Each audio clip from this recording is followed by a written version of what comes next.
Get ready to embrace debate. First Take starts now. I'm Kerry Chow. Here's what's coming up on the First Take podcast. Will the Pacers and Thunder be booted from the playoffs in the first round? And Jon Gruden joins us to talk NFL contenders and pretenders next season.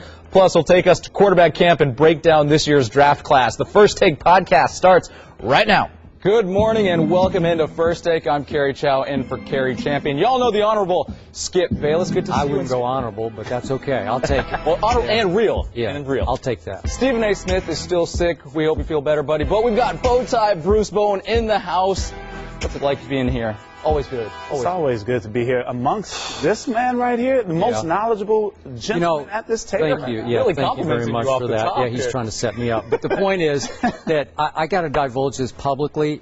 My dear friend Stephen A. Smith actually is not sick.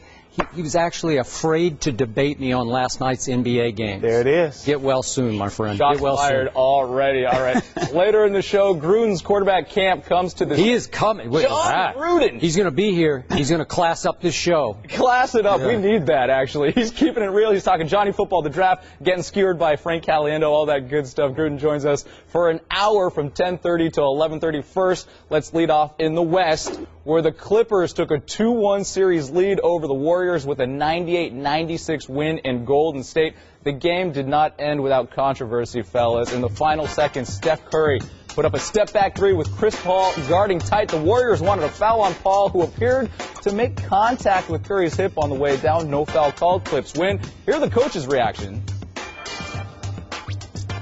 I thought it was a great play. I thought Steph just jumped up into him to try to draw the foul. I don't think a ref's going to bail anybody out on that play. Well, he's supposed to be able to land. I mean, clearly he wasn't able to. I'm not looking for an apology tomorrow, though. Bruce, you're already laughing. I mean, you're laughing at Doc right there. Should a foul have been called? Oh, absolutely. I mean, you look at the fact, even in the game before that, you saw Tony Allen and Russell Westbrook. Russell Westbrook goes up. There was less contact made with Tony Allen. Yes, he did foul Russell Westbrook, but it was less contact than what CP3 did to Stephen Curry. Now, I understand. CP3 is a great defender. I love his energy. I love what he's about, but it was a foul. You cannot ride a shooter as he's going up. And I know this from experience. I'd say. Because I know where Skip is going soon. Mm-hmm. You don't. You have no idea. Okay, you're absolutely right. But there were a few times where if you put a circle around Bruce Bowen, a lot of times people came down in my circle. And they said they need space to come down, Bruce. That's why we're calling this foul against you. Now, in this, there is contact. And he wasn't able to come down in his own space. And thus, that being the case, that was a foul. I am shocked by where you went with this. And I'm being honest, I had no idea, as God is my witness, I had no idea where you were going. We are now looking, Kerry, at the wiliest, most savvy, sly defensive player I have ever witnessed. Bruce Bowen, who frankly, in his career got away with this very kind of foul numerous times. The old little arm bar to the side, the subtle elbow to the shooter to knock him slightly off balance. Okay, I am completely with you. This was an outrageously uncalled foul. Yeah. And we have had long debates on the show, you guys haven't been here obviously, but about whether Chris Paul has arrived as a superstar. He's obviously a star, but is he now a superstar? Well, frankly, I've been arguing against it, and I think last night I came around to Stephen A's position. That qualified him as a superstar because that was a superstar benefit of the doubt where he got a superstar non-call. Oh, so you're saying that Chris Paul has finally arrived to being a superstar? He's arrived, so he got the call that he should not have gotten, because I'm going to go a little farther here. I thought that it was also a very subtle brushing of the shooter's elbow, of Steph's elbow, just a little touch. Because here's my point. Do you realize that Steph Curry, in the last minute of this game, had just made 2 huge clutch threes?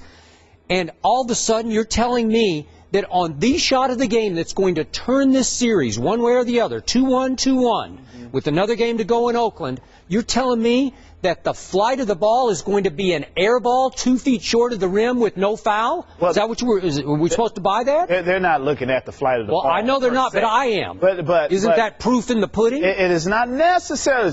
Shooters will shoot air balls and be like, oh, you always see them do this, like all of a sudden they dip their hands in Steph Curry, is he not the best distance shooter in the NBA? He is, but you know what?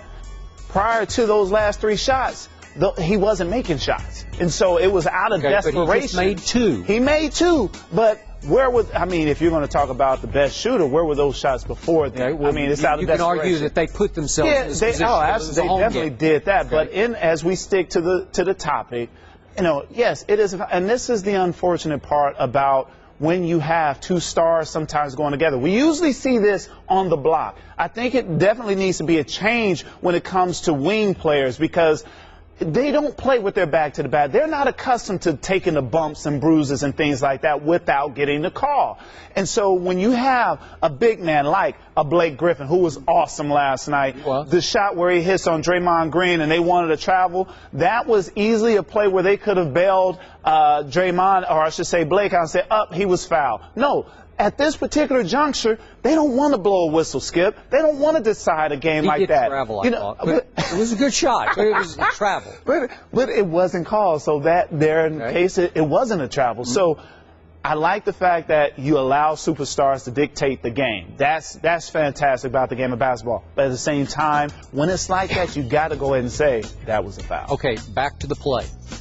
I did think, though it's very, very, very close, is the toe on the line of Steph's shot. So because now we got to decide, was this a 2-point shot or a 3-point shot? Would it have been 2 or 3 free throws if the foul gets called? And with the way the game is today, Skip, they would have gone to the half court and got the monitor out. And they would have done their due diligence with that. I tried to do mine before the show, and I'm still not sure what it was. But I'm not sure. It was nothing, because nothing was nothing called. got called. But I'm saying Steph Curry at home could have gone to the line. Let's give him the benefit. Let's say it was a 3-point shot.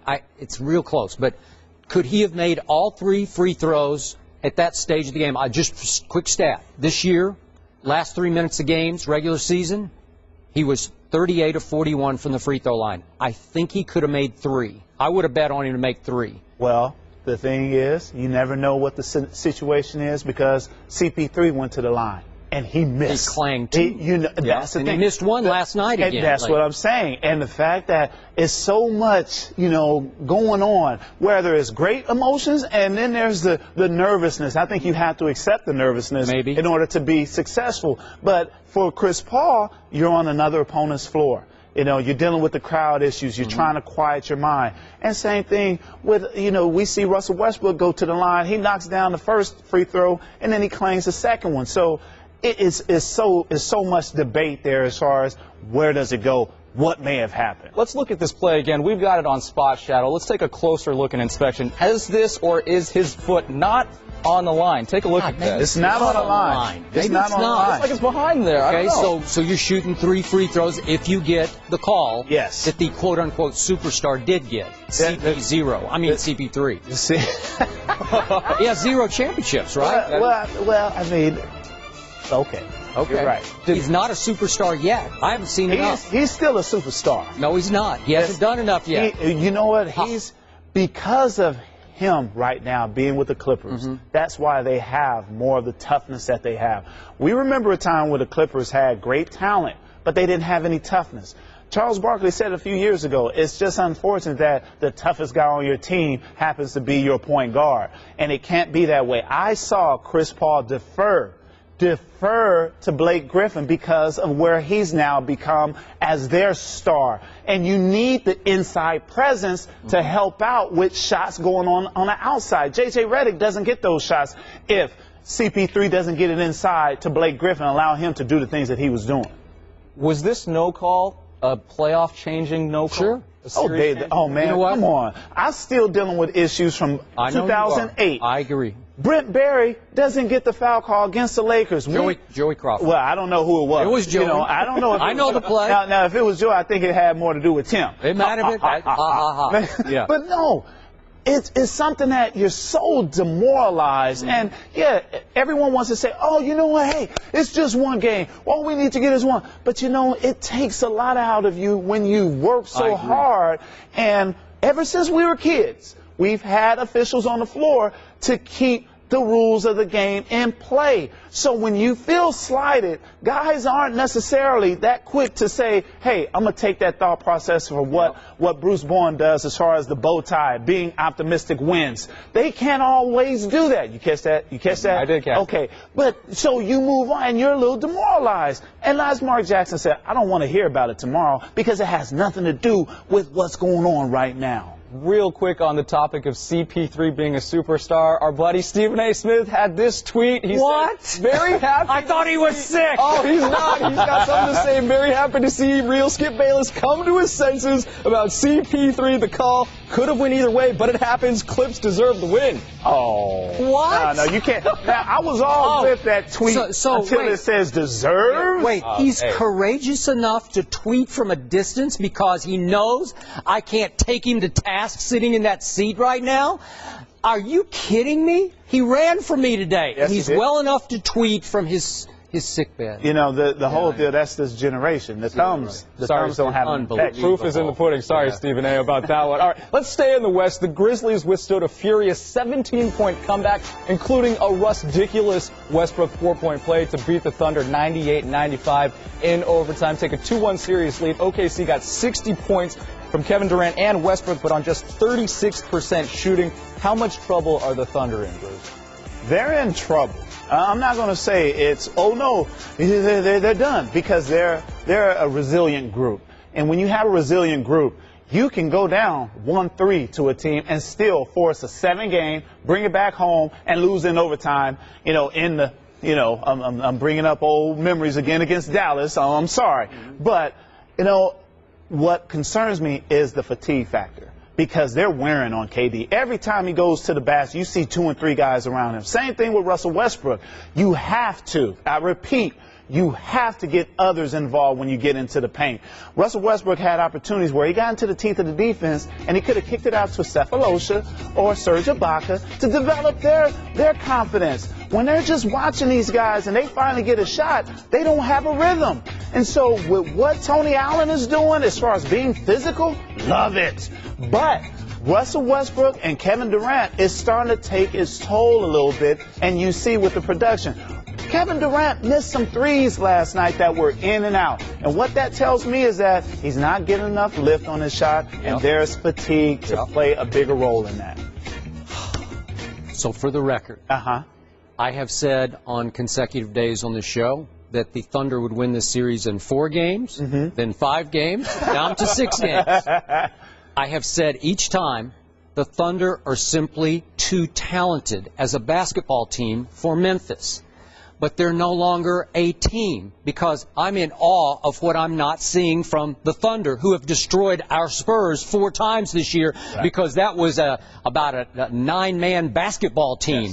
And when their second unit came in, all of a sudden Reggie Jackson, who's the ultimate Spurs killer this year, by the way, in the 3 games so far in this series, Reggie Jackson is a no-show at 3 for 19, and it's because of what you said.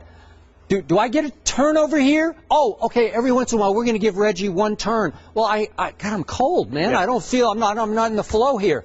This has become a 2-man, 3-point shooting basketball team. Do you realize through 3 games, Oklahoma City has attempted twice as many threes as Memphis, 74 to 37, and that last night, those two combined, those 2 stars for Oklahoma City combined for 4 for 21 from 3. That'll get you beat. Russell in overtime was 0 for 7 from 3. That will get you beat. And Kevin Durant last night outside of 10 feet was 1 for 13. That will definitely get you beat if you're the leading scorer in this league for the last 5 years in a row and your team says, here, you do it. Yeah, and that's the whole case right now. Because they are so competitive, they feel like they have to take it upon themselves. And, okay, I'm going to lead our team to victory. It's not about leading your team to victory quite like that. You lead your team to victory by getting efficient shots, not going there amongst the trees, because I think Memphis doesn't get enough credit for what they do defensively.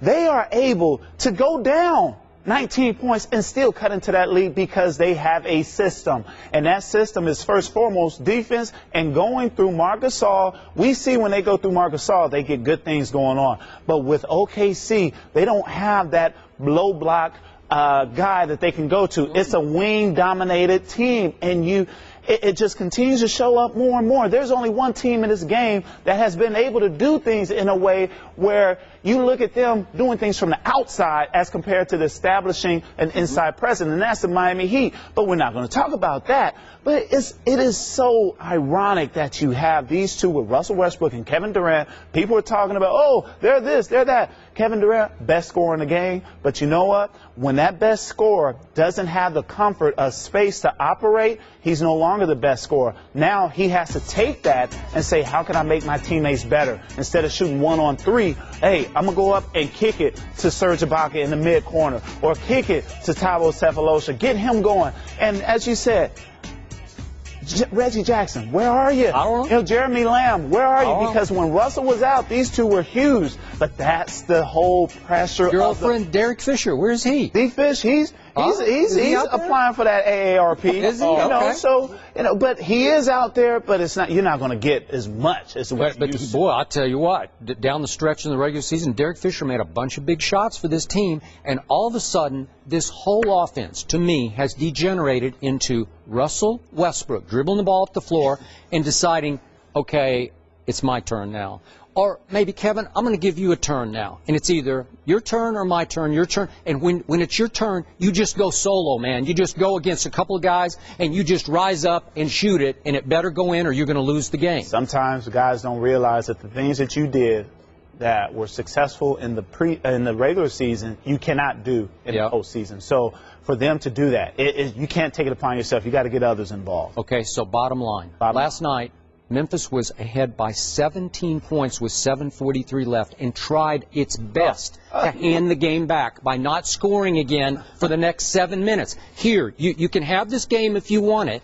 And these guys, shades of last year, without Westbrook, couldn't pull it off down the stretch or in overtime. It's almost like late in games, Memphis now has Oklahoma City's number. I wouldn't say that. I wouldn't go so far to say that they have their number. They just figured out a way to kind of get the game back. Because they've actually said, you know what, OKC, you take this. We don't want it. Go ahead. And so with that, Tony Allen, I love his energy. So do I love what he does. But he can't be a first option on the offense. And that's where coaching comes into play. Say, you know what, hey, we don't need you to take the shot. We want the ball, especially when the other team is on a 14-0 run. We don't want Tony Allen shooting the ball right then and there. I want the ball to go into Marc Gasol first and let First Zebo, second Mark, and then maybe Mike Conley Jr. But for Tony Allen to take some of the shots that he took, it just erased all the wonderful things he did to change the momentum, to change the complexity of the game. And that is so key. He has to realize that he can't get close to a three-point shooter. You have to let him shoot the ball. It's incredible that you had 2 4-point plays that has sent a game into overtime. Yep. We're going to get Skip's take on this later, but real quick, do the Thunder win the series? Yes, no? Oh, man. Here, I'll do it that's then. What you're gonna yes, they do. Next question. All right, the Thunder Grizzlies, Saturday, 9:30 Eastern on ESPN. That's Game 4. Bowtie, Bruce, bringing style and insight to the desk. I'm a professor today. Who needs Stephen A. Smith? Ooh, I like that. Tweet it to your 2 million followers. I'm sorry, Stephen A. I don't know what to tell you. The Pacers' struggles continue. The Hawks beat Indy 98-85 last night as Atlanta teed off on the NBA's top-rated defense in the second half, hitting 10 three-pointers and scoring 59 points in the half alone. Hawks lead the series 2-1, and right now we welcome in ESPN NBA analyst Tim Legler on the phone. Tim, thanks for joining us. Legs, are the Pacers done? It looks like it to me. And, look, I'm not going to say that a team that we've watched play now over the course of the last 2 seasons can't, dig deep and fight through this adversity and win a game in Atlanta and basically get this thing back to a best-of-3 with 2 of those being at home. I'm not going to write that off, but my question would be, if that happens, where's it been? Where's the fire been? I don't think I've ever seen a more uninspired number 1 seed in not just the NBA, in any sport, that since I've been watching professional sports, than the Indiana Pacers are right now. I just don't understand how you can issue a mandate in the preseason that all you care about and what you want to do is get the number 1 seed and how important that is to you, and you go for it, and really didn't deserve to have it at the end of the year. It kind of fell in their lap because Miami didn't play great at the end of the season either. And so now I'm asking, what did you want the number 1 seed for exactly? To play like this, to play like a team that doesn't seem like they really care? And that's what they look like to me. And last night it really hit me watching the game. And I know we've been questioning this team for a while, but last night there were stretches in that game when I just kept telling myself, I can't believe that this team doesn't seem like they care whether they win this series or not. And that's just shocking to me to say that. Because, you can question heart, you can question toughness, and all of those things are justified. And those are the last thing that a team or an athlete wants to hear, is that your heart or toughness are being questioned. But what else can you say about this team when you watch their performance and watch, how little passion they have to play the game right now?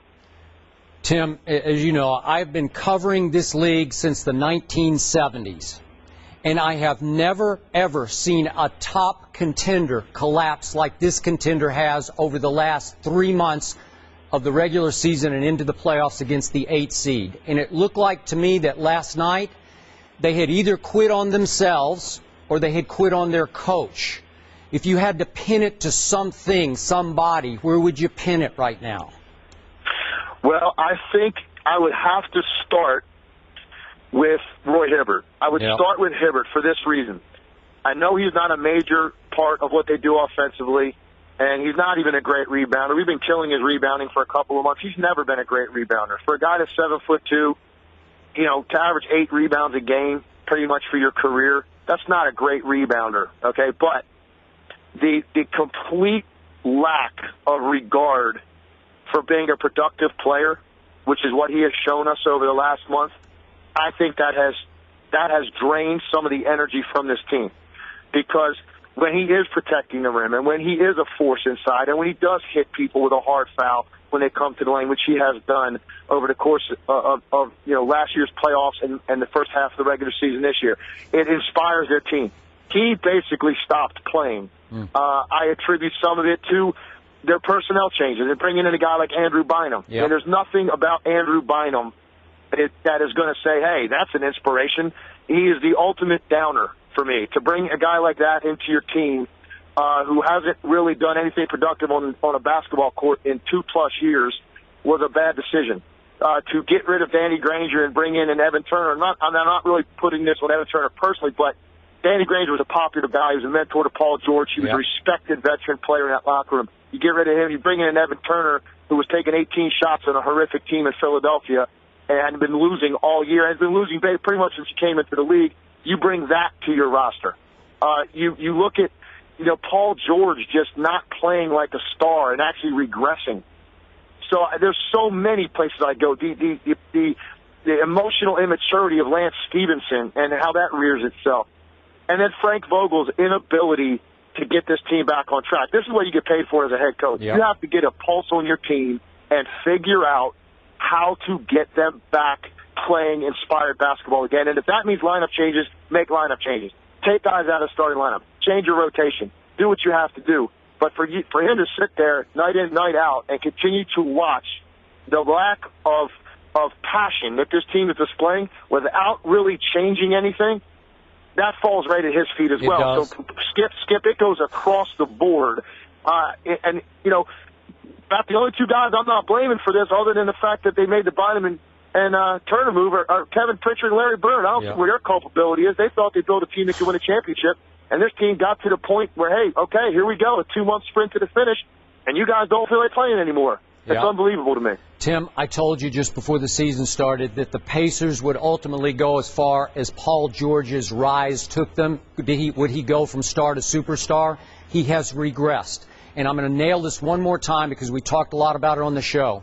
George Hill is a backup playing starting point guard. And last night, he played 36 minutes and went 1 for 11 with 4 assists. He can't get in the lane the way a Teague can on the other side, so you can't score, and you leaned heavily. You lived and died with your defensive effort for the first half of the year, and it was sensational to watch. They have quit playing hard defense. Atlanta just played harder than them last night. I think Atlanta will win Game 4. I think it's going to be over. I agree with you. I don't see anything that I've seen in this series is going to indicate to me that there's justification to say the Pacers will win the next game. What are you pointing at if that's your analysis? I don't see it. You know, maybe they do. And then all the Pacers fans jump on, yeah, you were wrong, you wrote us off. Well, you know what? We have a reason to write them off right now because they don't seem like they're interested. They had a 6-0 run last night in the second half that cut it to 2 points. And Atlanta called timeout, and the Indiana Pacers walked to the bench as if they just had a 10-0 run against them. They didn't come near Frank Vogel as they came to the bench. They weren't near each other. There was no emotion on the guys on the bench when they were making baskets late in a close game. You have guys sitting there with their arms behind their head, folded. Are you kidding me? Look at the benches of teams in the NBA playoffs and the emotion that they show and how much they care and how much this means to them. And none of those things apply to the Indiana Pacers. And I will echo what you said about Paul George. He's disappointed me from the standpoint he has regressed in terms of his aggressiveness and how he carries himself, and that's affected the overall confidence of that team. When your best player stops being a star in terms of how he carries himself and the swagger he has, it affects your whole team because he can trump great defense. They don't have a lot of guys that can do it, and if he's not doing it, now other guys on that team are incapable of it, and George Hill tries to do maybe a little too much. He's not capable of making plays, and now he has a 1-for-11 night. So it's a snowball effect. It goes across the board, and it is literally, in my opinion, Skip, this might go down as it's one of the biggest meltdowns in the history of this league, and I think you'll agree with that. Yep. Sounds like we've got to get that A1 sauce prep. Good stuff, as always, Legs. Appreciate you joining us. My pleasure, Thanks, guys. Tim. Take care. All right, check it out. Now we're joined by Jon Gruden here on behalf of Dick's Sporting Goods Youth Sports Week. John, first of all, Frank Caliendo's wrong. There's no bling over here. It's all looking No ring? Frank's unbelievable. Wait, I thought this was Caliendo. I am Frank. He got me good. Now, tell us, what is Youth Sports Week and what's your part in it? Well, it's really close to my heart because I have sons that play sports, and I realize that over the last 4 or 5 years, our budget has been reduced by almost $4 billion for youth sports. Coaches can't afford to coach anymore. Players, 60% of them have to pay to play youth sports these days. We need help. So my friends at Dick's Sporting Goods have an unbelievable project. They put millions of dollars into. If you go to Dicks.com and look up their Sports Matter campaign, there's 200 teams that have qualified to get help. They need support. And if you can sponsor one of these teams, I'd appreciate your help. I brought a team for Skip right here. They're from Connecticut. I even brought a team for my friend Stephen A. Smith right here in Winston-Salem. They need help. They don't need $1,000. They don't need $1 million. Okay. Anything you can do to help these kids play and to help their league survive means a lot to me and the people at Dick's. I can't thank them enough. Now, I was told that you did do a little scouting report on Stephen A. Smith, the ex-basketball player, the college basketball player? You know, I do a lot of scouting at the FFCA, so I hear you talking about the Pacers and NBA. You've done it since 1970, all that stuff. Yeah. I got some film of Stephen A. Smith. Really? And before he starts criticizing people, I know why you're here and he's not, because I was coming. I got film of Stephen A. at Winston-Salem State. That's where he was. Not getting back on defense. Really? Questionable decisions with the basketball. Questionable decisions His turnover like on this ratio show? wasn't good. Yeah. And I'll be honest with you, his free throw shooting at crunch time wasn't very good. No, he So I doesn't. know Wait, he's watching. He doesn't I know have the he's clutch watching. gene. So he better get this team, this soccer team in Winston-Salem. Wow. He better get on Dicks.com, Okay. Sports Matter. He better support this team. I'm going to be upset. We're going to tweet soon about that one. Did you hear that, Mr. Smith? You just got called out by the great Jon Gruden. All right, let's get on with it here. I love Gruden's quarterback camp. It's become the highlight of my ESPN watching. But I especially love the one with this kid named Johnny Football. I want you to tell us, who is this kid after you spent some time with him, and what is he going to become? Let's remember he is a kid. He is. He has 2 years of eligibility left at Texas A&M. So he's not a finished product. He's not 23 years old. He's not a fifth-year senior. He's a kid. He's made some mistakes that a lot of kids have made. I don't even know if they're dramatic mistakes, by the way. He's a kid, but he is an exciting college football player. If he gets in the right environment, and can get a coach that believes in him, that can stay with his offense for the next 3 or 4 years, Manziel will be a smash hit. I really believe smash hit. In star. I believe so. Could make Pro Bowls. I believe he can. I am with you. I think he can create offense unlike most guys I've ever seen. And he has guts, quickness, vision, and he loves the big arena. He loves the big stage. Guys like him don't come across the map very often. Okay, so how can the Houston Texans afford not to take a kid from just up the road in College Station, Texas? I don't know, unless you want to play with Case Keenum and Ryan Fitzpatrick. Well, I guess that's what they want to do. Well, I just think if you're an offensive coach like Bill O'Brien, I can only imagine the thoughts that he's entertaining. There's not a play that Manziel can't run. You want to run read options, speed options, no huddle. You want to move the pocket, stay in the pocket. I've seen him do it. He's not a finished product. It might not happen right away, but this kid's going to go places if he finds somebody that gives him the opportunity. Okay, you know of Bill O'Brien. I don't know if you know him personally, or have you been around him? I don't know him great, but I have met him several times. You can make a case that this kid is not his cup of quarterback tea. He's obviously Coach Brady, and he had Christian Hackenberg, who's, 6'5", 235, classic prototypical drop-back passer, pocket passer. It's possible that Bill would finally say, you know what, I just don't want to rebuild this program offensively around this kid. I respect him, but he's not my kind of guy. So if you're calling the shots, if you're the GM or the owner, what are you going to do? Because this is a first-year head coach. Again, he's coached Penn State, but he hadn't coached the Houston Texans in the National Football League. Which way would you lean on this one? Well, I was a head coach for 11 years, and I was waiting for Andrew Luck to knock on my door and walk in and be our starting quarterback, too. He's my kind of guy. Okay. Peyton Manning was my kind of guy. Unfortunately, the Colts took him, and Charles Woodson was our pick. My point is, where are you going to get a quarterback, and when are you going to start this developmental process? Are you going to wait till a year from now and hope Jameis Winston is available when you pick? Are you going to wait and see if Hundley's the answer at UCLA? And who's to say you're going to be on the clock when they're available? You better find somebody at this position that has the ability and has the upside and the brains that you can develop and bring along. That's your job. That's why you're in this position. I think every team covets a quarterback, and this is the pool of players that we have this year. Okay, so you have Manziel ranked in your book far ahead of these other kids, right? I have Johnny up there because of his production and how quickly he's produced in the highest level of college football. All you got to do is get to 2 Alabama games. Watch this kid perform against the best defense, I believe, in college football. I realize he struggled late against LSU and Missouri, but he had some injury problems. I realize he's got some durability issues, but he can learn. He wants to learn.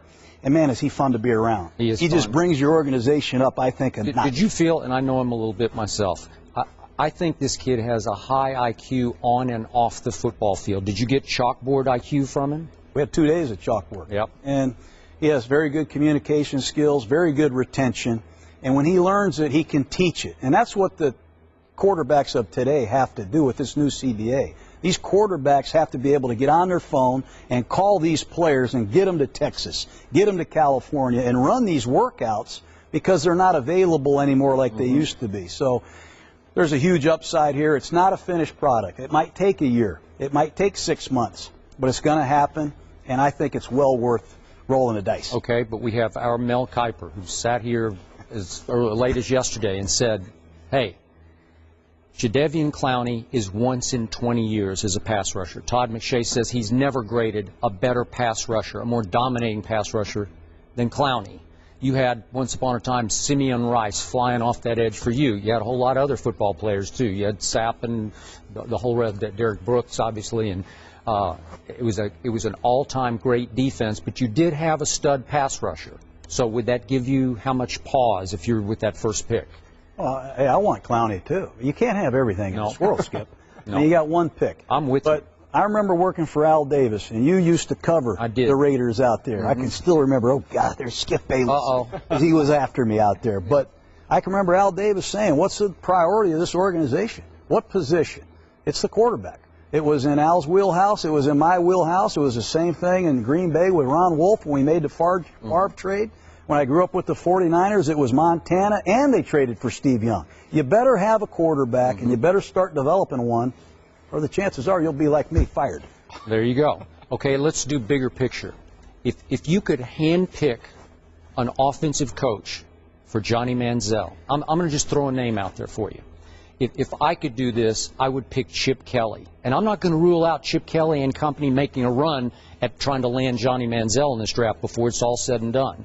That would be my best fit for him. Where would be best? Because sometimes it's a matter of fit, as you well know, on how the kid's going to progress. Well, you're talking to a Gruden here, so I'm going to go with Jay. Okay, all right, that's good. All right. I like Sean Payton. I like Andy Reid. Those are the coaches that I grew up with. Mark Trestman. People that have a huge, I think, amount of imagination. It's not about what this quarterback can do in my offense. It's about putting an offense together that really accentuates this kid's strengths. This is our quarterback. We're going to have to cater everything towards him, and we'll try to give him as much as he can handle. The great thing about Russell Wilson is you can call any play you can dream up, Skip. And I think Manziel has some of these qualities. Option football, drop back football, no back sets, up tempo. I think he has a lot of the similar traits I'm looking for. Okay, so I'm on record. I say the Houston Texans will forever regret if they don't take Johnny with the first pick. But I'm going to go right down the line. I'm going to say St. Louis. I'm going to say Jacksonville. I'm going to say Cleveland. I'm going to keep going down that list. I say they'll all regret it if they don't take Johnny Manziel. Would you be with me on that? I hate to say I'm with you, Skip, but I'm with you. But you are. Oh, man. I am with you. You know, I called plays for 14 years. This is the kind of kid I'm looking for. This is the kind of quarterback I want to be around. I just get a certain feeling when I'm in the room with him, and I think he permeates confidence throughout the entire building. Pick up a film and watch it. Check out the TV ratings of Texas A&M football this year and in following years without Johnny football. There's a certain magic to this kid. You know, this is why Stephen A. ducked today, because he was afraid to debate you on this because he's not sold on Manziel. Stephen A. also has got to take better care of the ball. I agree. He's a turnover machine. He's got to take better care of himself, too. Speaking of Stephen A., guess who had a tweet just a little bit ago? All right, he tweeted out, for the first time since I've been with ESPN First Take, I'm humbled by who's sitting in my seat. The great Jon Gruden. Honored, sir. That's awesome. Thank you for finding that tweet. I knew he was watching. He wasn't done, though. He said, I'm all in, Coach Gruden. Whatever you need, sir. So maybe he'll work on his free throws. Who knows? Transition defense and certainly his free throw shooting when the game is on the line. Well, he's just not made of the right stuff. You know, that clutch gene. You know, come on. Well, we got plenty more with Jon after the break. Jon joins us again as a part of Youth Sports Week. Tune into Dick's Sporting Good Films and Tribeca documentary We Could Be King, Saturday, April 26th at 8 p.m. on ESPN2. Welcome back. If you're just joining us, Jon Gruden here at the desk, but Stephen A. Smith at home tweeting regarding his college hoop days. Check it out. Ha! Coach Gruden called me out, but I've got news for him. The truth of my game was considerably worse than the scouting report, Coach. It's honesty right there. That's nice. You got to love that guy. I feel like he's on the set with us. I do, too. Yep. He's here in spirit. So as we continue to look at the other quarterbacks in the draft, give us some insight into the process of Gruden's quarterback camp. How did it sort of come to be, and why does it work so well? It really is a quarterback meeting. So we get the tapes on each quarterback, and we study their body of work. And at ESPN, I get access to film that coaches don't get access to. Yep.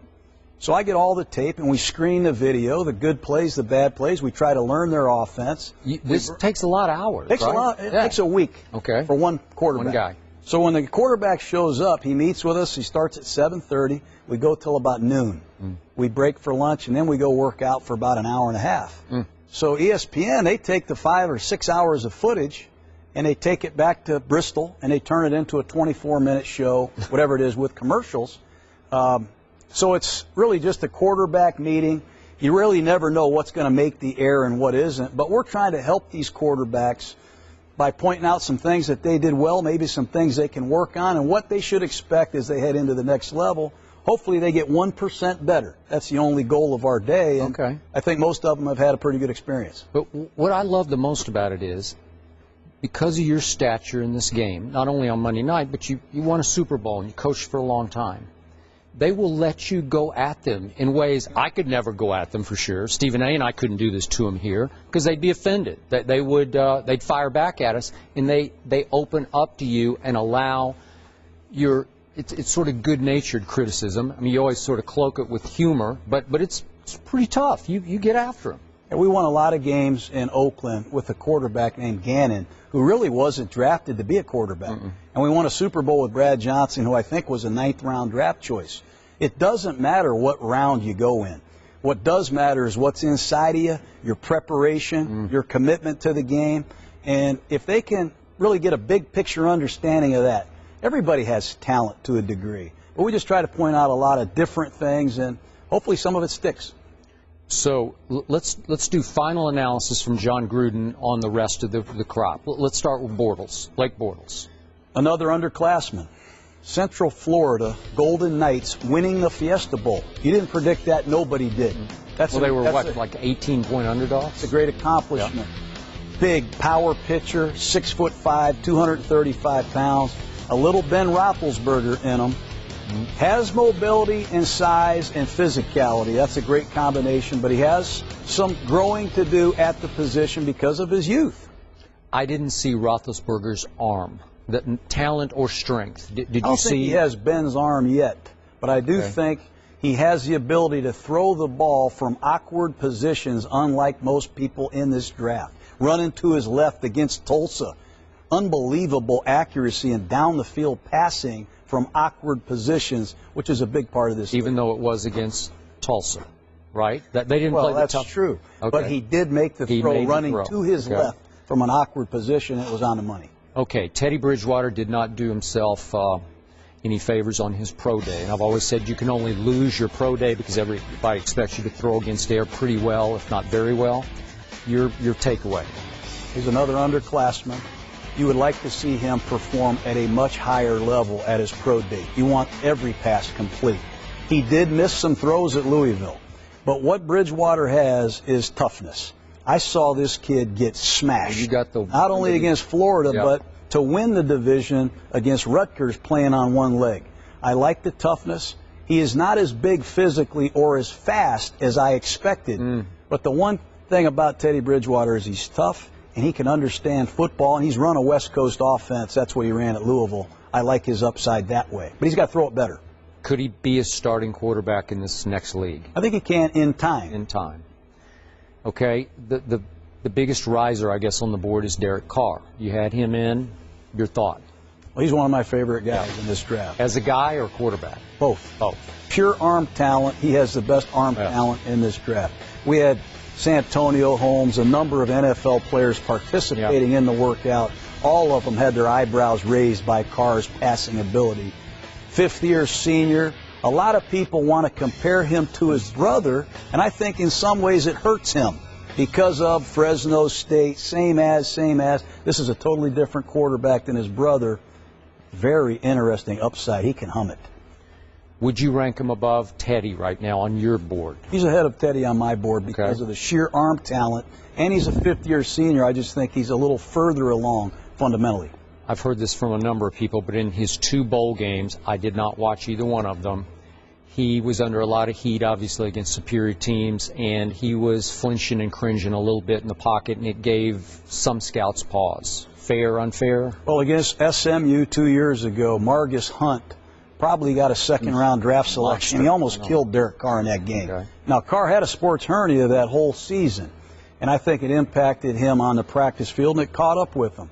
This year against Southern Cal, prior to the game, he had a shoulder injury, missed a lot of practice. Don't want to make excuses, but I don't think he was 100% in either bowl game, and they were clearly overmatched from a protection standpoint in both games.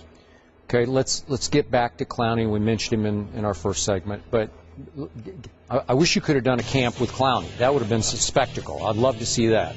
Because clearly, the one issue that hangs over his helmet, so to speak, right now is why did he shut it down, if he did shut it down a little bit last year? To protect himself against career-threatening injury? Was it the triple and quadruple teams? What was it? Does that give you any concern going forward? Yeah, there's concerns, and the speeding tickets are a concern. Everything adds up. You have to evaluate what's going on and off the field. Now, 2 years ago, his tape is so good, you just want that player. You can't get over how good some of it is. But he shows up before the Kentucky game this year. There's a mystery. I don't know why he doesn't want to play or if he's hurt. I don't know. I don't understand that. He only played 70% of the snaps this season at South Carolina. He had 3 sacks, but that's not how we measure a defensive end these days. He did see a lot of combination blocks and some difficult opponents, but I want to see more of an exclamation point at the end of his South Carolina career than I saw. So, again, you would take Johnny Manziel number 1. How high would you take Clowney? I'd take him real high. Real high. I'd take him real high. I'm no different than Houston right now. I'm agonizing over this pick. We need a quarterback. We must develop this position for our future. And it's hard to say no to Jadeveon Clowney because this kid can rush. Yeah, Steve Spurrier actually, he believes Clowney should still go number 1, even though the criticism from Coach. He said, I think you have to. He's a really good football player. Obviously, pass rushing is what he does best. So, Spurrier chiming in there. ESPN Radio. With the action on the court, the diamond, or the gridiron. Comes alive. The NBA. The Miami Heat have won the 2013 NBA title. Major League Baseball. The Boston Red Sox have won the World Series. The Bull Championship Series. The tide has risen again. The 3rd time in 4 years. You're home for the best in sports play-by-play. ESPN Radio. We're back with Coach Gruden. The NFL unveiled its 2014 regular season schedule this week. Let's talk a little bit about what to expect from the NFC this year. Should the reigning champion Seahawks be the favorites in the NFC? Yes, they should. Yeah. They've got the best team, clearly, and a lot of it has been held together. They lost some pieces in their front, Red Bryant, Clements. They lost some depth inside up front on defense, but they're still together other than Tate. They're a good receiver. I mean, to me, it's prohibitive favorite, right? I mean, how can you – what's the problem? I mean, other than a little depth loss, what's the problem here? Where's the Achilles heel? I think they're clearly the favorite. I'd like to say that they're going to be better than they were a year ago. So they got only one home game on the national stage, the opener, and then they have other ones away. But that'll be another chip on the shoulder for this team. Like, oh, you don't want to put us on TV because at home we destroy people. Right. It's too loud. Well, that's what if you're a broadcaster, what's the point? Yeah, it's so loud at that place, and that's no joke. Put Seattle on your bucket list. If you haven't seen a game there, go there, and you'll see what I'm talking about. It is a great place to see a game. Which brings us back to the 49ers. Nothing but off-season issues, one incident involving the quarterback, and multiple legal issues facing the best pass rusher. How do you rank them at this moment? I'm worried about the 49ers because they've lost a lot of players. 2 corners I thought were really good. Carlos Rogers, Terrell Brown went to the Raiders. Whitner was an excellent safety. He's gone. And Navarro Bowman, I think the best linebacker in the league, a terrible injury. God knows when he's going to be ready. Yeah, we had him on. He said he's on schedule, but we'll see. Alden Smith, you worry about Alden Smith? It's not the same team right now, and it's a tough division. So who's even a threat to Seattle on that side of the bracket? Perhaps the Washington Redskins. I like it. I like it. You know, we get our freak going. Who knows? Yeah. You never know. No one sat here this time last year and said Seattle is going to beat Denver 50-8 or whatever it was in the Super Bowl. Nobody said that. So there's going to be a sleeper, a dark horse team out there somewhere. Could be Philadelphia. I love their offensive line. If they can add some pieces to their defense, they could be a real dark horse in the NFC to go a long way. You know, I do like your brother's new team. I do think they have a shot. Obviously, they now have Deshaun Jackson. Obviously, the quarterback has to play this coming year the way he did 2 years ago. I thought he rushed back last year. He was a shell of himself. I'm a big fan of Robert Griffin III's. I think your brothers will do good things with him. Maybe be a pleasant change in personality from Mike Shanahan. No disrespect to Mike, but I think they were rubbing each other a little raw in the end, he and RG3. So it'll be a clearing of the air. It'll be a fresh start. I think the defense is pretty good. It's not great, but I think it'd be good enough that I think they got a shot to win that East. Your thoughts? I think they have a shot. I mean, this process of installing an offense, getting a quarterback who's accustomed to running all over the place, he's like Johnny Manziel in a certain degree now, Skip. Let's try to keep him in the pocket where he can survive, get in some rhythm, utilize his receiving core. And for that to happen, it's going to take some time in the off-season program. Their offensive line needs to play better. They have to find a running back, obviously, that can get involved in the passing game, not just the running game. There's some components on defense I'm sure they need to fix, but you gotta be honest, they have as good a chance as anybody in that division. What do you expect from RG3 next year? Do you the way expect he 2 works, years ago? You know, for the fans out there that don't know, there's not many players that work harder than RG3. I love that about him. 6 a.m., 5:30 a.m., I'll be here, Coach. He'll stay as long as he has to stay to get it right.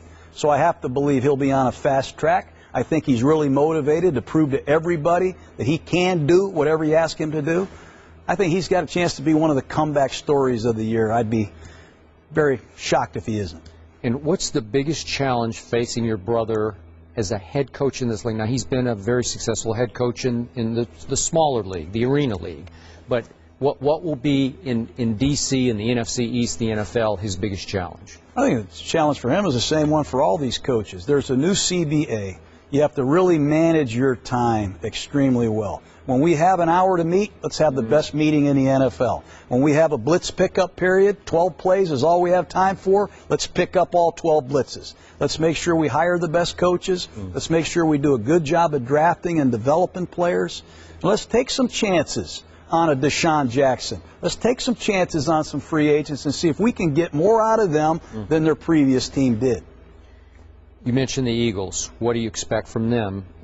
Another level up from last year? I sure do. I think the addition of Sproles gives Chip Kelly some real imagination, and that's not what Chip Kelly lacks. He has a tremendous imagination offensively. We know that. Year 2 of Bill Davis's system on defense, this 34 defense, they'll be better because they'll be drafting and acquiring players to fit that scheme. Philadelphia could be a real good team early in the season. I'm not completely sold on Foles. Your thought? We had him in the Gruden's QB camp. Yeah. It's an episode. We'll get you to you. You can check it out. But 27 touchdowns, 2 interceptions. I mean, it's the turnover ratio, stunning. Unbelievable. Yep. I don't know if that's ever been done in history. So there's a lot to like. He's a lot more athletic than people think. He's huge, so he can take a hit. And I just think he's got a big upside. Philadelphia is set at quarterback for a while. Eli Manning, for the 3rd time in his career, led the NFL in interceptions last year. Now he's had a little off-season cleanup surgery in his ankle. What do you expect from him next year? I think Eli got a wake-up call. I think he got his eyes opened. A lot of those interceptions, if you sat down and watched them, there were 7 or 8 of them where the receiver and the quarterback aren't on the same page. Eli's throwing the ball here, the receiver's running there. It was very frustrating. So they've tightened things up, I think, around them. They've added some offensive linemen. They're clearly putting together a new receiving core and a new offense with Coach McAdoo coming in from Green Bay. I think it'll stimulate Eli. Sometimes these veteran quarterbacks, change is good, and a lot change is even better. And I think that's going to bring out the best in Eli. So you're saying the New York Football Giants could be the sleeper in the East this year? Top 10 defense last year. Nobody knows that. Yeah. And Eli Manning's been to the big game and won it twice.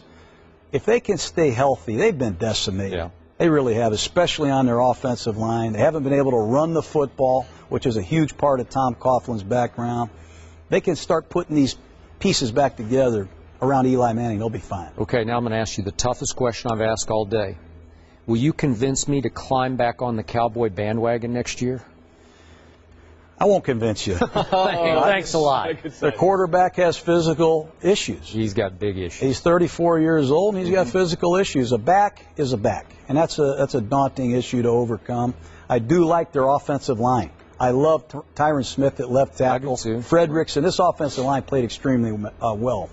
They have no balance really in their offense. They rarely run it, although they do have a good runner. And defensively, they've got to hit the lottery in the draft. They got to find 3 or 4 starters. Not just starters, Skip. They got to find 3 or 4 guys that can start and play well every Sunday. Although our Ed Werder has reported that if somehow, some way, Johnny Football falls all the way to 16, that Jerry Jones would say, thank you very much. If Johnny Football falls to 16, I don't know what I'll do, but I'll have to tell you guys off the air or something. Okay, thank you. So, to sum this up, how would you rank the NFC East right now? You know, I have to wait until after the draft. But if we're talking right now, I go with the defending champions, the Eagles. It's just clear as day to me. They have too good of an offensive line, and their quarterback play was the most consistent last year. And then after that, it's a crapshoot. I would put your brother's new team number 2 right now. But you know, the Giants. I hate that preseason prognostic. Too far to go? It's too many syllables. I never got into that stuff. Let's go to training camp. You're going to get what you deserve, all of you. So let's have a good draft, a good off-season program. Let's make sure our off-season acquisitions are ready to roll. And let's stay healthy. Sounds like everyone might have a shot except for your Dallas Cowboys. You know what? I agree, unfortunately, with that. I'm done. I am. I'm done. I'm out. Welcome back. Coach Jon Gruden hanging out with us at the desk here as part of Youth Sports Week. Tune into Dick's Sporting Goods Films and Tribeca documentary We Could Be King, Saturday, April 26th on ESPN2. Coach, tell us more about this documentary. Well, it's a great movie. It's about 2 high schools in Philadelphia, football programs that, because of budget cuts, basically are being pushed out of business. And Dick's Sporting Goods has a program called Sports Matter. It's on the website. 29 days left, Skip, to raise money to help these kids have sports. And I'm not just talking about football. This is women's softball, swimming.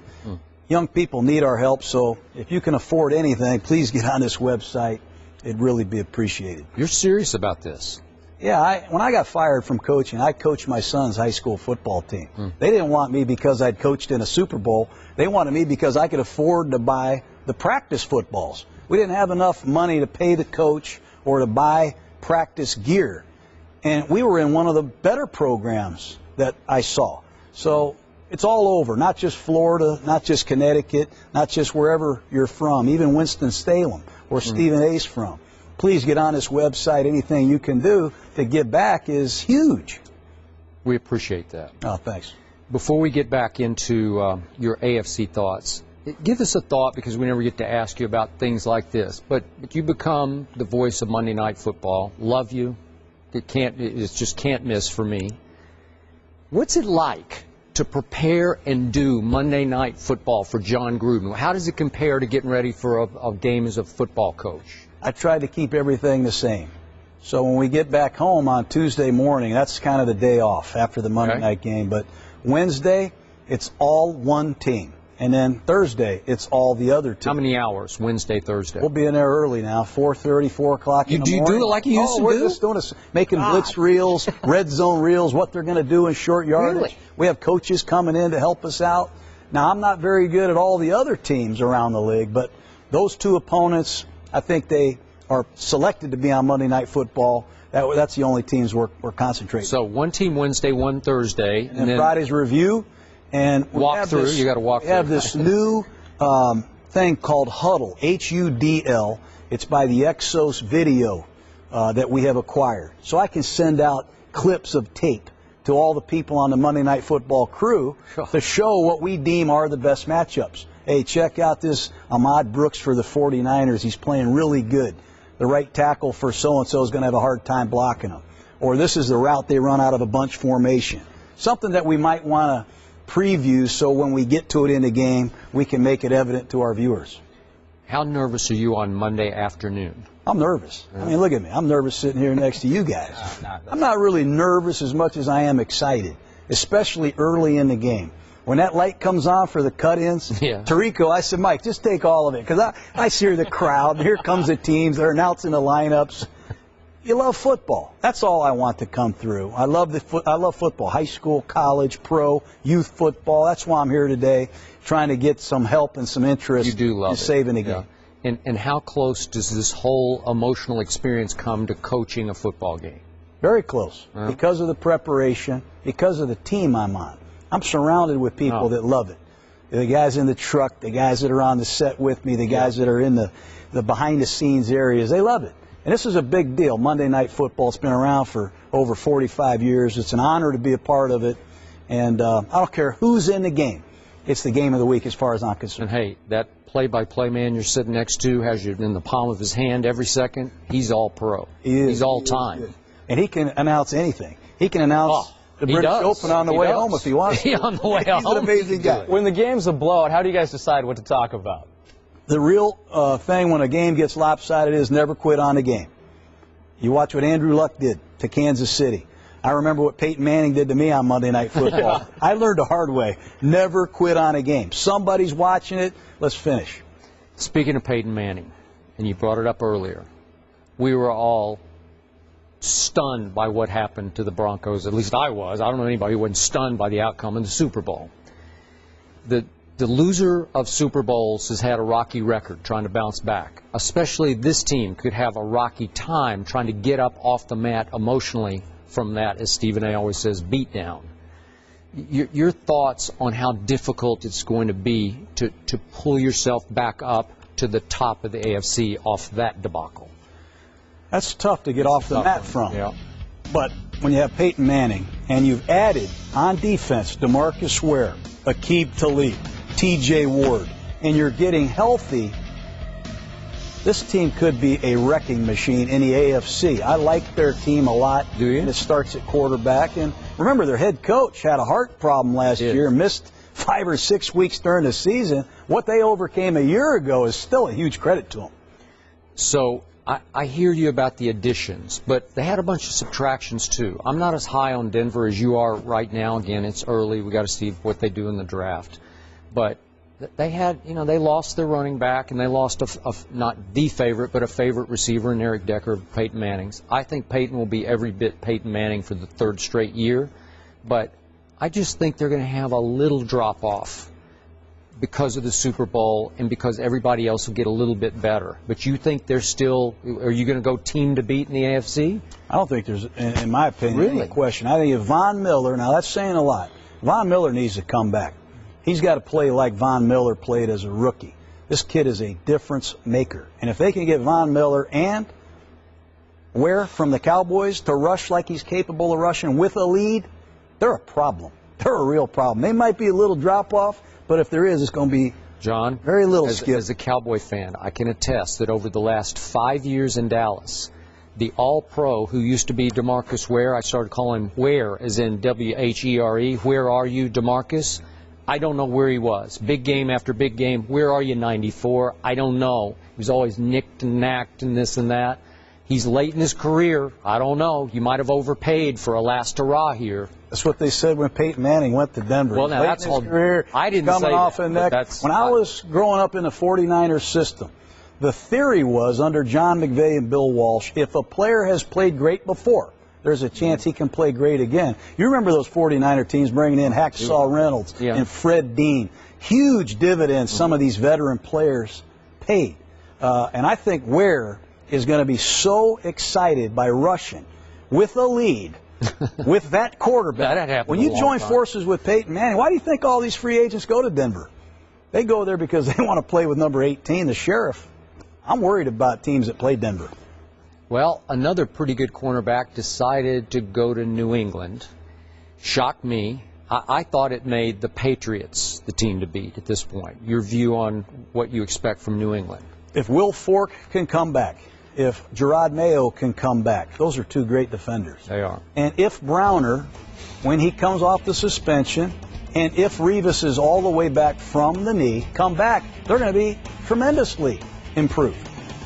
They saw what Seattle did to Denver. Let's not try to confuse Manning. Let's just go clamp down on these receivers. And now New England has potentially the firepower to do it, but they've got to be healthy.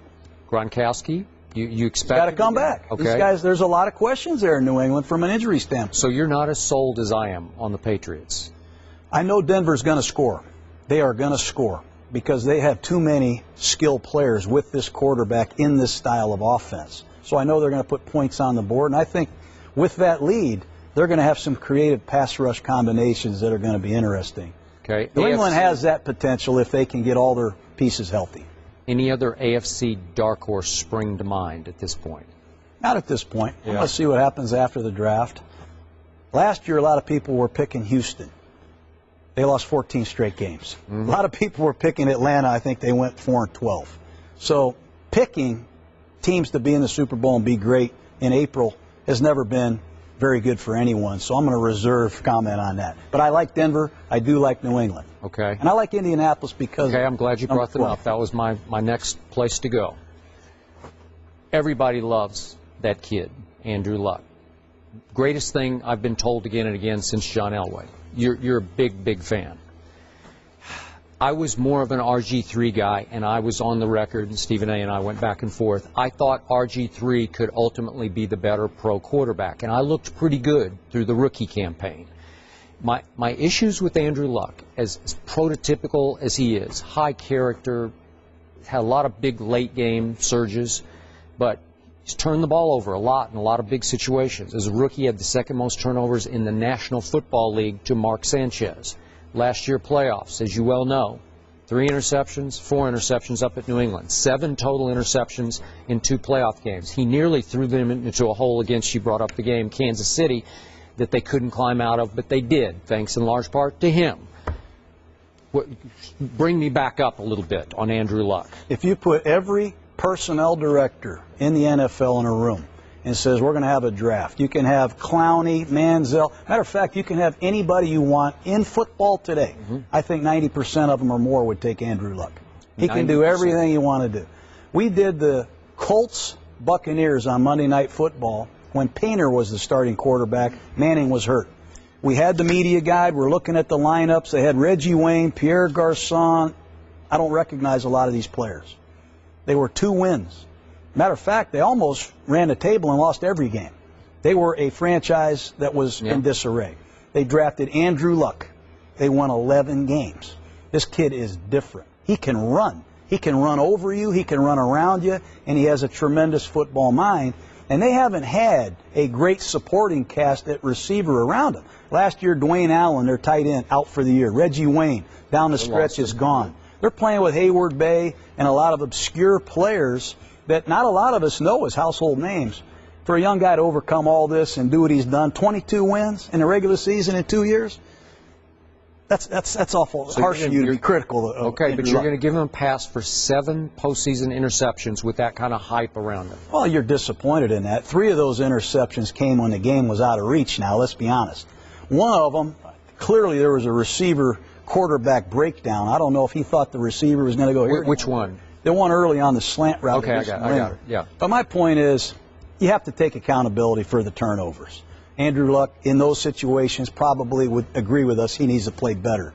But they have no business being in that game without that quarterback. Matter of fact, they might not win 4 or 5 games without Andrew Luck. That's how high I think of him. Wow. Coach, you're retired from coaching. There's a retired player, Herschel Walker, 52 years old. He says he can still play in the NFL. We're going to talk about that a little later, but what are your thoughts on that? 52 years old, Herschel Walker, back in the NFL.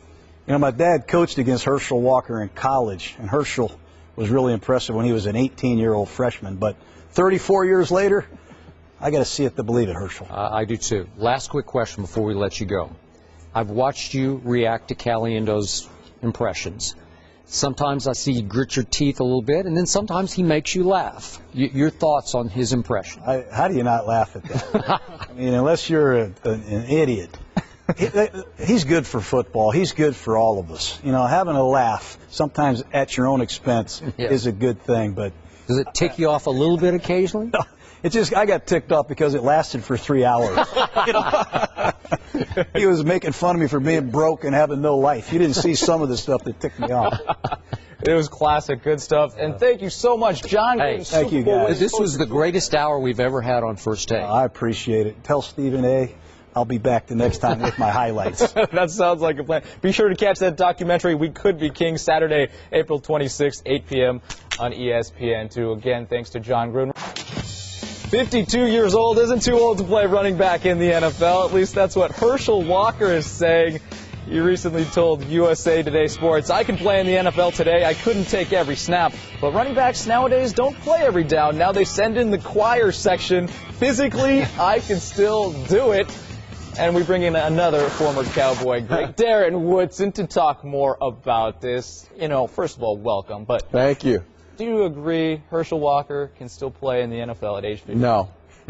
No, and listen, I'm good friends with Herschel. Love Herschel from back in, being back in Dallas, and he's always been like a childhood hero for me. Yeah, and played with him in '97 with the Dallas Cowboys, and even in '97, Skip, he had 6 carries in 1997. He was more of that special teams demon. He played special teams. That's what his deal, and was great at it.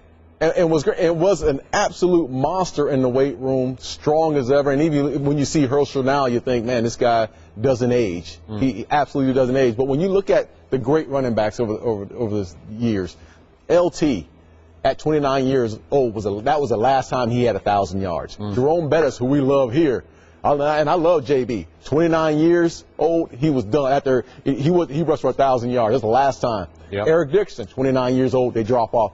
The lifespan of an NFL running back is so short, and their time is in that 23 to 28-year-old window. Herschel's 52 years old.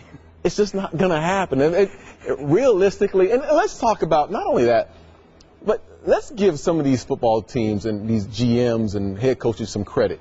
It is so hard to get down to a 53-man roster, first of all. So even having this conversation, a 53-man roster, and then on game day you have to get down to 46 on your roster.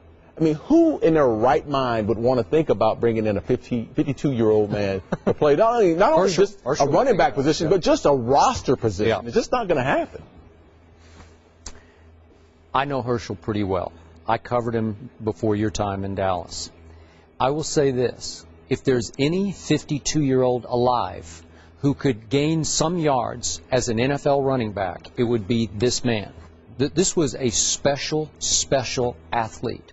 This was, once upon a time, not just a sprinter, because I went to some track meets and watched him. Oh, yeah. He was world-class short-distance sprinter.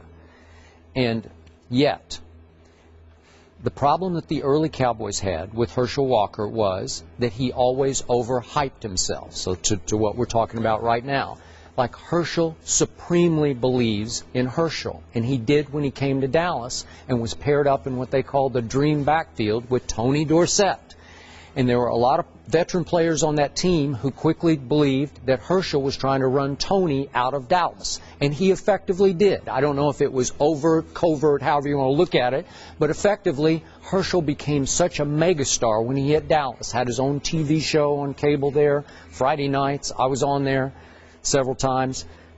That Tony, who was all-time great, finally shrank into the shadow of Herschel Walker, because Herschel could talk such a great game. And every day we read and heard about how Herschel was doing 1,000 sit-ups and 1,000 push-ups every day.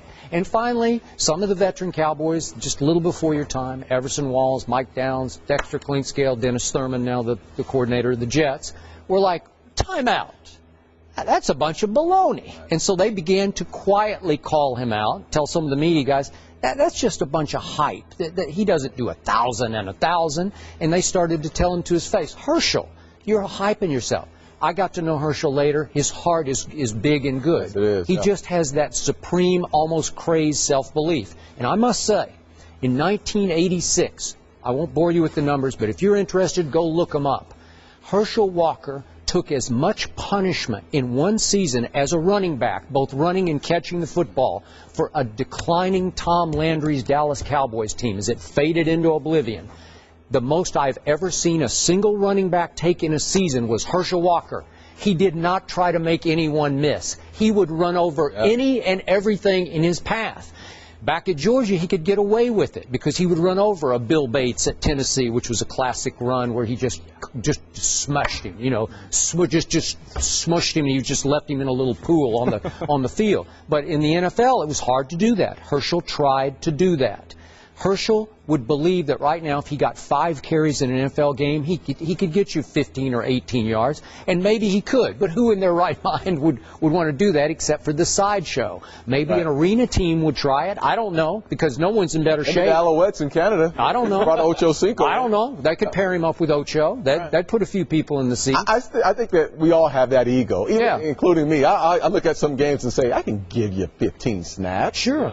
You know, I can now, you believe that now. I mean, my mind. Hey. And we're football players. We're born that way. That's how we're half crazy. Hey, seriously, how many times last year, you won't remember this, in breaks when you're walking on the show after another Cowboy debacle, and I would say right now, you would be a better answer at safety than what they had at certain points last year. Now, seriously. Okay, well, listen. My ego tells me, yes, I would. Well, just your mind. No, my ego tells me when I go home and I get out there with my 13-year-old son and he crosses me over in a one-on-one game, it tells the reality sets in and says, no, I could not get out there and do what Barry Church does. I cannot get out there and do what J.J. Wilcox. I just can't do it. But I'm just saying, on just your savvy, you could just outthink it. You could just say, I will anticipate where the ball is going, and I will get there before these guys will get there. No, I think it's the reality, because reality is what it is. Because when you actually go out there and you know, going out to play a football game, it's not just I'm going to go out there on Sunday and play that game. I got to prepare and get through a Wednesday practice, get through a Thursday practice. There's a lot. The physical aspect of that game really sets in, and it's hard to get back out there on Sunday. There's no way in the world that a guy that's been gone for like myself 8 years can go out there and play an NFL football game. Bottom line of this story for me is Herschel Walker is as fascinating a human as I ever covered. Ever. Yes, he is. On that topic, did you ever participate or witness one of his legendary workouts? No, not really. You know what? I was always admired the way he came in every year, because when he came in, and again, my last year with him was in '97. He retired, and I think that was his last year with the Cowboys. He would come in, and he looked like he was in tip-top shape. You didn't have to worry about Herschel Walker being in shape. But whatever he did outside of that locker room, it worked for him, whatever that was, because, you know, this guy came in, he was our special teams guy, return guy, on the kickoff return. He returned a couple of kicks. I think it was a '96, '97 season. He did. So him being in shape and him, you know, being worried about what Herschel Walker's doing off the field, never had to worry about it. This guy was ready to play, physically and mentally. But the sad bottom line is Herschel has never been able to find the outlet for all of his physical gifts that he had when he was a National Football League star. Yeah, Herschel, his last touchdown was at age 34, so he had his last 100-yard game at age 30, so no touchdowns in his last 5 seasons. But up here, he can still do it. Yeah, he thinks he can still do it. We know that this guy can still do it. He's being modest. Darren Woodson, thank you so much for joining the desk, as always. Guess who's got some thoughts? Stephen A. Smith. It's like he's here. He tweeted this. I usually think Skip Bayless is lying through his teeth when he talks about enjoying life without me, but that last hour with Gruden, truth in all caps. What do you think about that? I must admit, I did not miss Stephen A. for the last hour, but I miss him now. Please get well soon. Get well soon, Stephen A. Well, fortunately, we got Bruce Bowen back. Let's talk little hoops. Time for our NBA playoffs edition of Final Take with Skip and Bruce's predictions. Let's start in the West, then go eastbound and down. Game 3. Spurs take on the Mavs in Dallas. That series currently tied. Who wins, Bruce?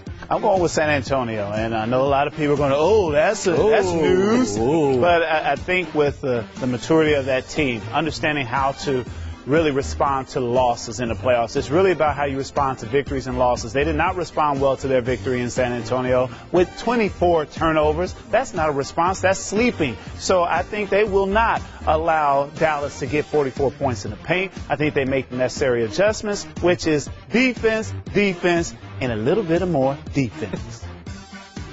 I am with you, but I must admit I'm a little nervous about this one. Come on. It's an arch rival. You know this because you played through it year after year after year. They still have Dirk. They still have Vince Carter.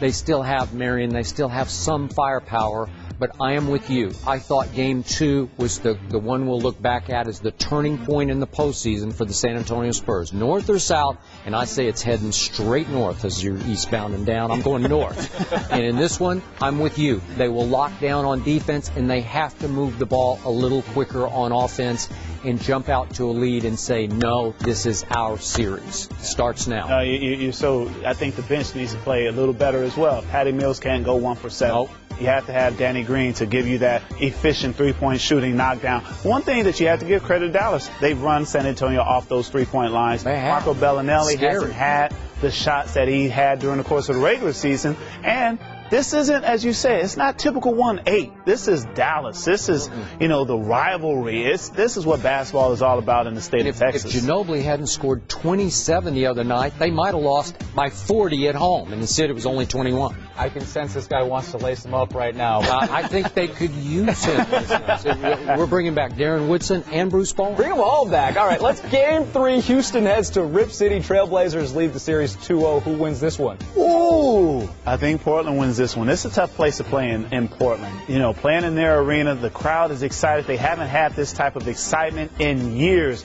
And with what LaMarcus Aldridge is doing, he's been virtually unstoppable. And he's going to have to make them change their defensive concepts if they want to try to limit him. But if they do that, you still got to contend with Damian Lillard and also Nicholas Batum. And Wesley Matthews is not getting a lot of credit as far as being able to take James Harden to the block because you do not defend.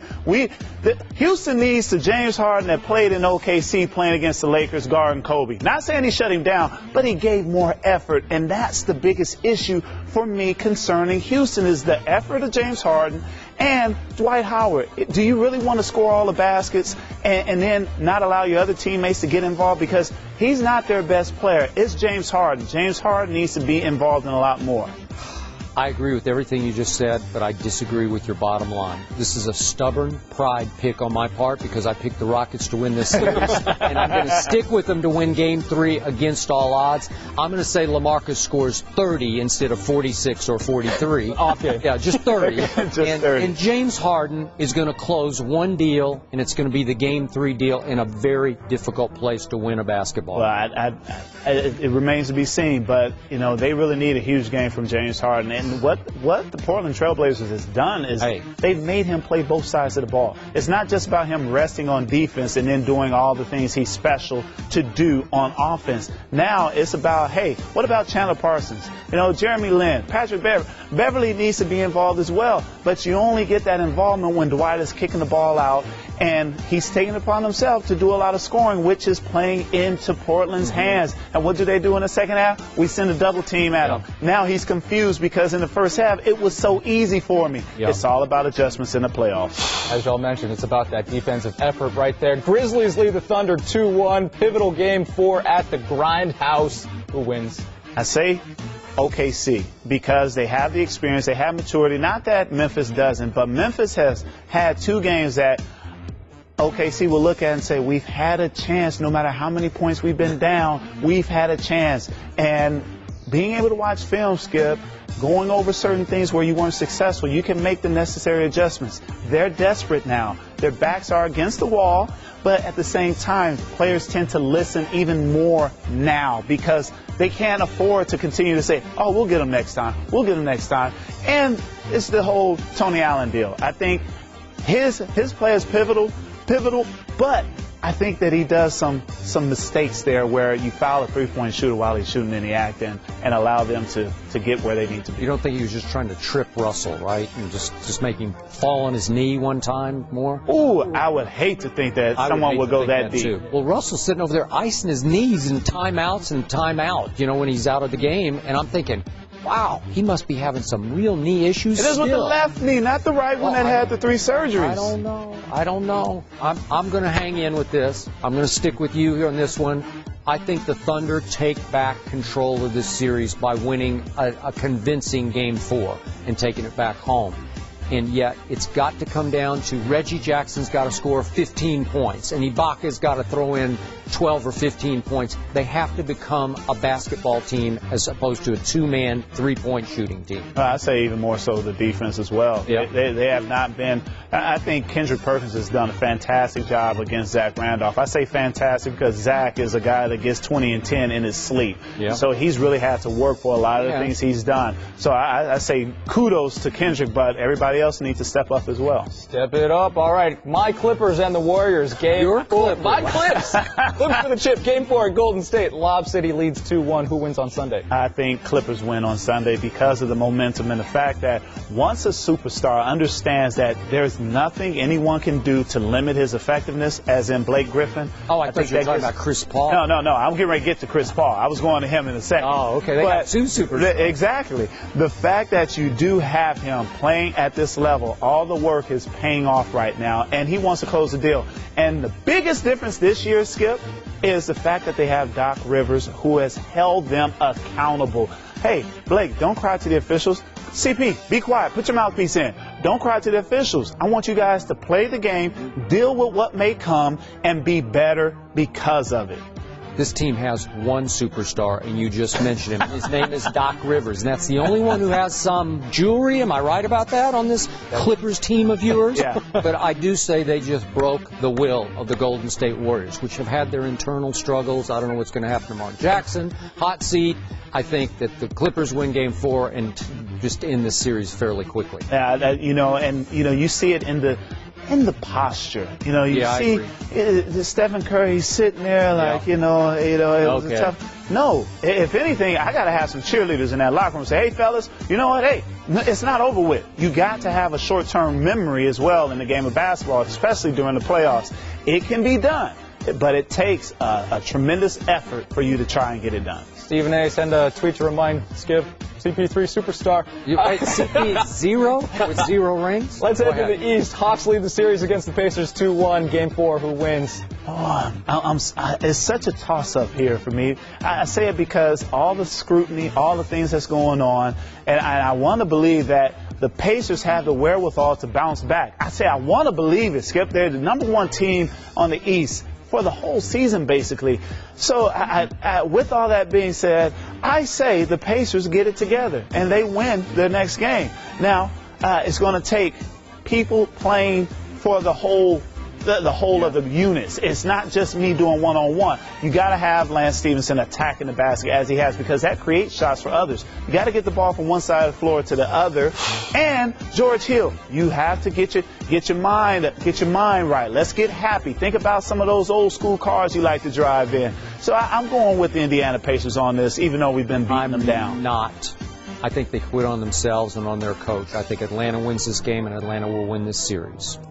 Can George Hill even find his old vibe? I'd like to say yes. I know if I was there, I'd lay my hands on him, as I said. I said, come on, George.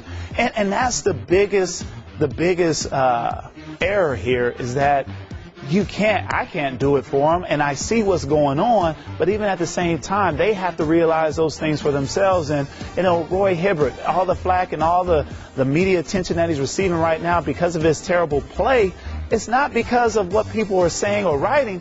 You have all to do with that. What you do on the floor creates all that. So if you go out there and not try to be a guy that's scoring, defend, rebound, let's go. Passion there. All right, Game 3, Raptors, Nets tonight in Brooklyn. Series is tied. Who wins that one? Is Brooklyn in the house? I'm going old Biggie Small style, baby. Now, you have a veteran club that realized they let one get away because of the physicality of the game. Paul Pierce playing the 4 position, they attacked him last game. He didn't defend like he should have. This is why you brought me here. This is why you brought me here. Yeah, we brought you here to defend as well and to score. He still can do those things, especially at the 4 position. He needs to come out and not worry about the shot first and foremost, but playing the other side and allow the game to come to him. I think Brooklyn wins at home. I'm with you on this. Paul Pierce did call out his teammates, which I did not love, but Kevin Garnett called out the Toronto GM for the thing that he said, right? About, Brooklyn, right? Yeah. And I think the Brooklyn fans will take that personally, and that's going to be a very loud house back in Biggieville tonight, right? Heat versus Bobcats in Charlotte tomorrow. Miami's up 2-0. Who wins that one? I say Miami wins it, but I think it's going to be a more decisive win than the first 2 games, because they understand they're on the road. And, people don't realize how difficult it is to continue to beat a team that you've won, 18 times. It's hard. It's not something that's as easy, because the other team, what they got to lose? They've lost 18 times to this team. So they're going to play free, and they're going to shoot shots. They're going to make shots. You look at Mick Roberts shooting the 3-ball right now. He's been efficient. But this is an opportunity for Miami to continue to work on their offense, get the kinks out as they continue to move forward in the playoffs, because you don't get an opportunity like this normally during the course of the first round. If Al Jefferson had not torn his plantar fascia even more the other night, I would pick Charlotte to win this game at home. But he is severely limited. His heart is big. His will is there. But his body isn't. And it's just unfortunate. Hold on. We got another game to get to. Okay. Bulls and Wizards, real quick. Wizards, they've been balling. So you got a sweep here? Hey, no, I didn't say I have a sweep. He said who do I have for the next game. Yeah. Come on now, Sid. Don't try to put words in my mouth like you do. Don't do that. So the Bulls are going to be down 0-3 and win another game at Wizards? It can happen. I don't think it'll happen. Well, the Spurs were down 1-3 to Dallas Mavericks years ago. These are the Bulls. Well, we're talking about the Bulls with Nene down low that gives you inside presence, with Andre Miller, who's a seasoned veteran that can control the tempo. Well, I'm sticking with the Bulls to win game 3. Disagreement on this one. Thanks to Jon Gruden, Darren Woodson, Bruce Bowen, everybody. Stephen A. Smith, get better. Thanks for listening to the podcast. Monday, quarterback A.J. McCarron joins us to talk about the NFL Draft. Catch First Take at 10 a.m. Eastern, 7 Pacific on ESPN2. The next big thing, the next new kid, the next overnight sensation, the next rookie, one to watch, the next Hall of Famer, the next intimidator, the next 6-time, the next king. Next. Who's next? Let's find out. Names are made here. The History 300 at Charlotte, Saturday at 2:30 Eastern on ABC.